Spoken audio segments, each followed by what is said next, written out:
mängu. Meil on Valeri Mihhailov palliga ja mäng algas. Ja kohe kiire vastus kosmose poolt. Belakov palliga. Naal. Ivanov. Ja teeb ära. Ivanov, ohtlik olukord sööt ja olemas 1-0. Mark Ivanov sööt ja Marek Naal värav. Vana hea duo teeb ära 1-0 kosmose ees. Ivanov suurepärane liigutus ja õige sööt ja värav. Hiida. Nurgalöök. Vnukov otsib ja saab ja ilus löök ja ilus värav. Super. Oli kaugelt näha, et see kombinatsioon võib tulla ja Deniss Vnukov suurepärane löök täpselt ristnurka läks. Noh, peaaegu ristnurka. Suurepärane. Tšerni paneb väikest blokki. Papek endiselt palliga. Sööd parema vasakule. Ei, Vnukov. Vnukov ja lahendab. Vnukov 3-0. Suurepärane individuaalne töö.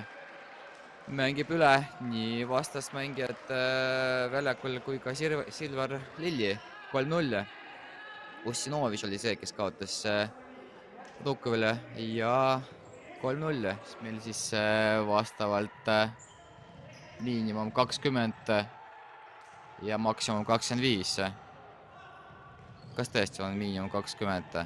Ja ohtlik ja värav olemas. Stanis Mahmilov söödab ja number 20 Valeri Mihhailov lahendab 3-1.